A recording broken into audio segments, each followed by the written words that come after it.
I do wonder if they're going out.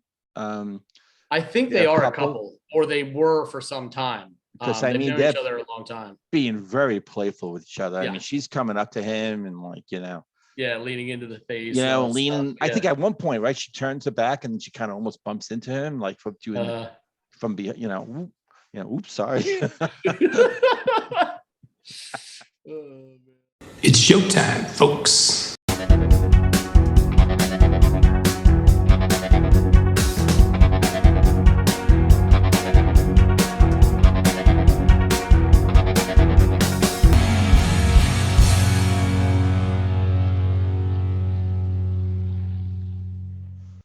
Hey everybody, welcome to Into the Music. This is the channel where we get together and we exchange music and opinions thereof. Greg, how you doing, buddy? No, there's no exchange in opinions. My opinion rules. That's it. That One sounds way, about right, folks. Everyone out there, he's showing his true colors. I'm the big kahuna. There he is. Well, big kahuna, oh gracious one.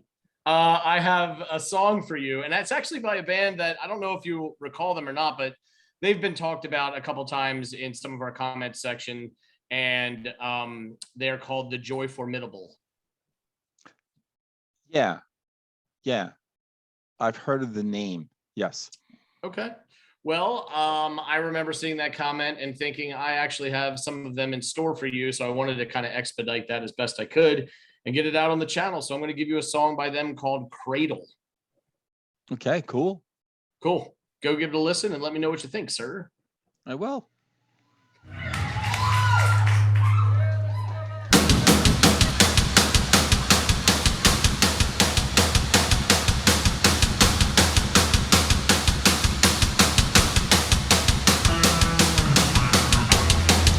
Bicycle shop.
That was a ball of energy, man. Wow.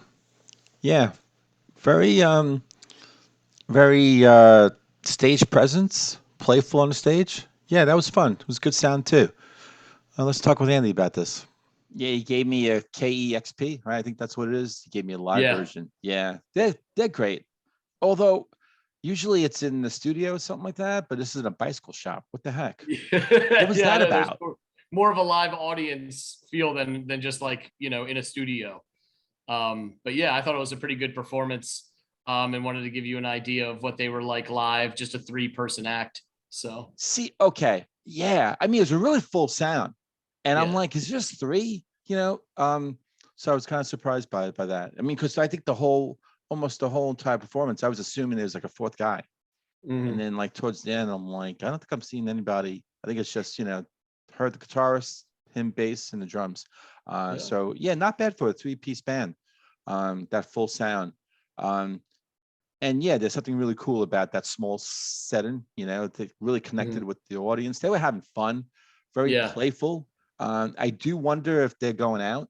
I think They're they are a couple, or they were for some time. Because I They've mean, known each they're other a long time. being very playful with each other. I Yeah. mean, she's coming up to him and like, Yeah, leaning into the face. And all that leaning. stuff. I Yeah. think at one point, right, she turns her back and she kind of almost bumps into him, like from doing from behind, oops, sorry.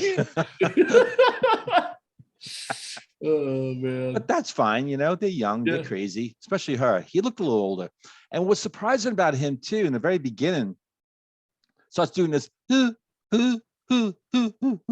it's very high pitched. Yeah, that And falsetto. like really falsetto. And the camera's on her, and I'm like, boy, like, she's a really good ventriloquist because she's throwing her voice. Like, I'm not seeing it. And then I hear it again. Then I'm like, is that him? Yeah. And then it was him. So it was very, very falsetto. But then he brought his voice down too. Nothing wrong with it. I mean, it was just making an observation. Yeah, It just threw me. I thought it was her.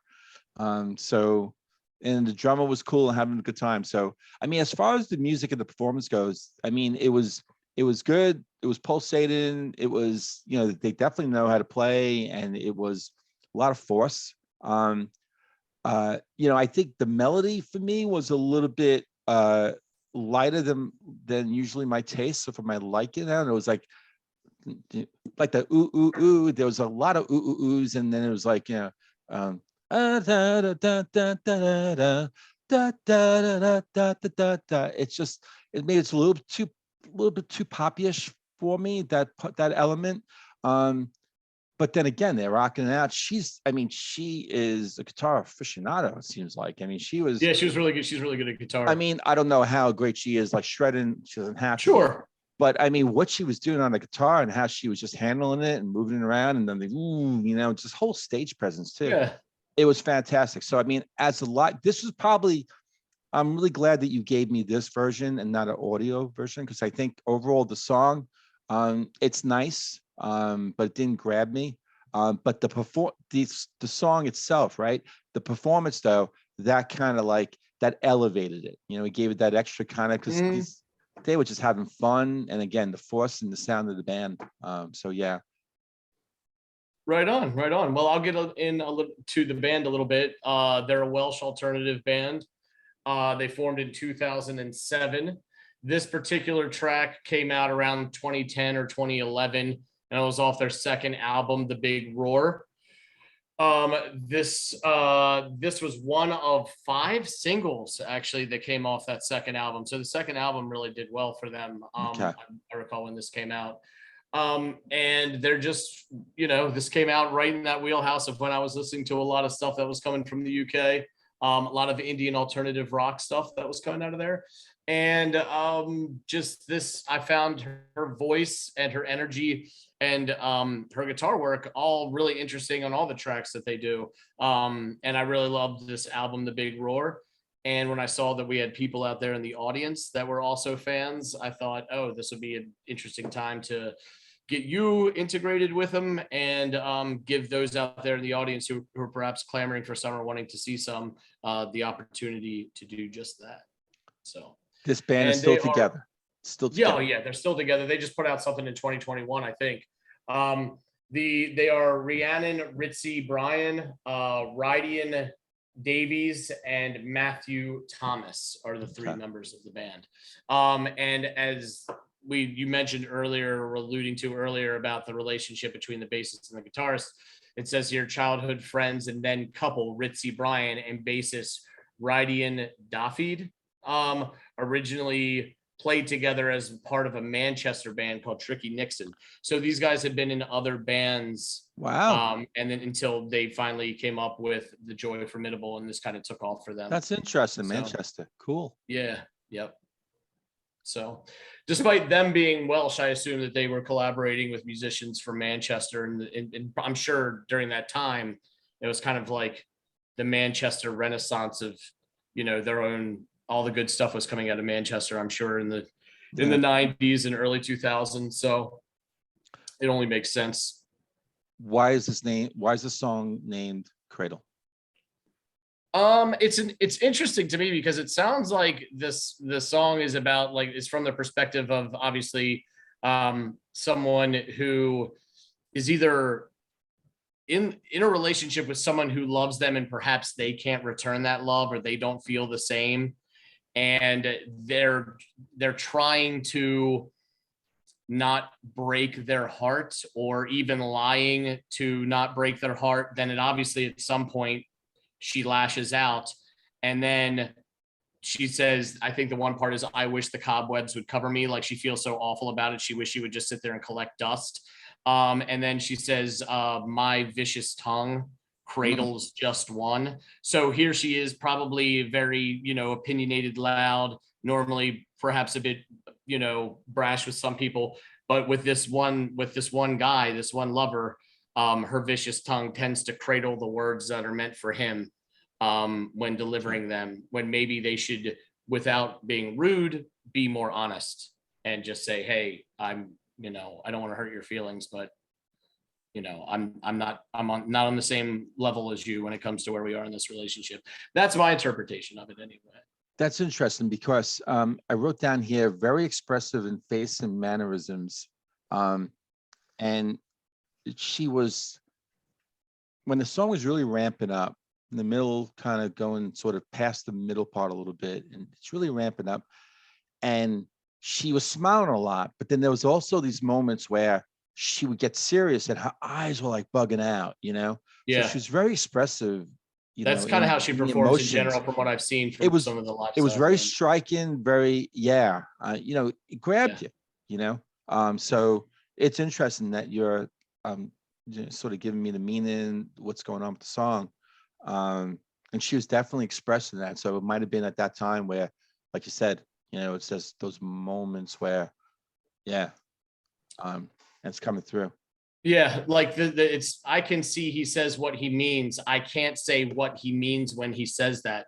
So I can see he means that he loves me, but I can't bring myself to say what he means when he's saying it. And I'll pretend when all I want to see is the end of this. I can see he says what he means. We'll deal him sticks and stones and apologies. I wish it was through. So yeah, throwing sticks and stones makes me think that, like, she just hurls words at him, and hurts his feelings. And then I wish the cobwebs would cover me. My vicious tongue cradles just one, and that's repeats. Wow. The rest.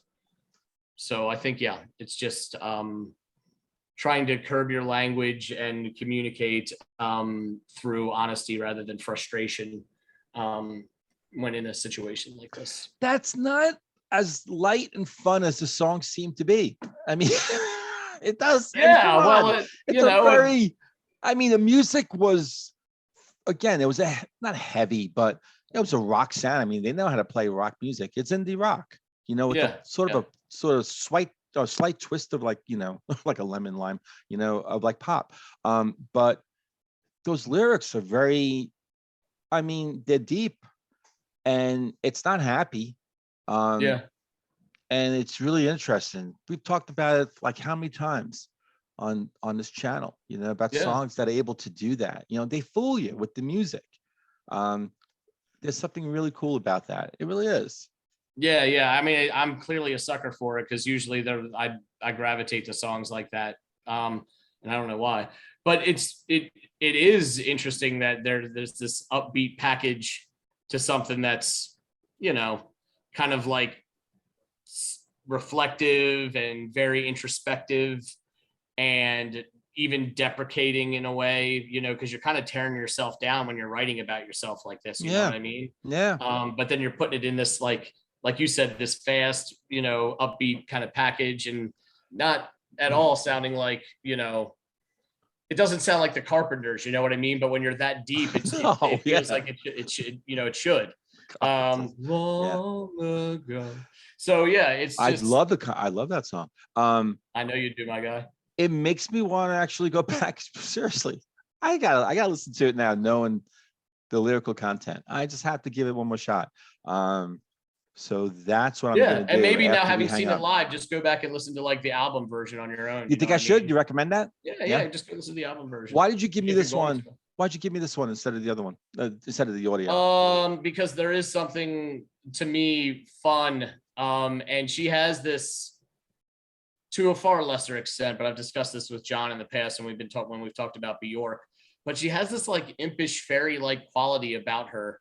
And I find it really charming and whimsical to watch her play, because she's just, you know, going at the guitar, you know, it's you don't get to see that often, and it's refreshing when you do. And I really enjoy her voice. And again, for a 3-person act, you're putting out a lot of sound there. It's worth seeing them do it live. Can I say what maybe you want to say? I mean, come on, there's something sexy about a girl, and she's attractive, playing the hell out of that guitar. Yeah, there is. I mean, there is, and I have a lot of respect for it too. You know, I mean, to me, that woman who's an amazing musician was once a little girl who said, "Daddy, I want a guitar," "Mommy, I want a guitar," and you're like, I want a daughter like that. You know what I mean? Like, I want to raise a little girl that's going to be like the maybe the punk rock hellion, or, you know. I don't know about that, because then like wear spandex and like, you know. Hey man, they're going to live their life. They're going to live their life. It is what it is. Yeah. If she wants to be artistic and expressive, then, you know, I'm all for it. I'd rather that than say, "Daddy, I want to be a cheerleader," but she can be whatever she wants. But this is cool. This is cool. It is cool. It is cool. Like I said, I'm thinking I'm going to get another shot. So it's cool. Hey, yeah, right. You take us out. Yeah, I'll do just that. Thanks so much for giving it a shot. Thanks so much for entertaining perhaps a second shot. Everybody out there in the fandom or just the listenership, please let us know what you think. Like, share, and subscribe if you feel so inclined. And always remember to join us on the next episode of Into the Music. Now I want to take a shot now. But anyway. Me too. See ya.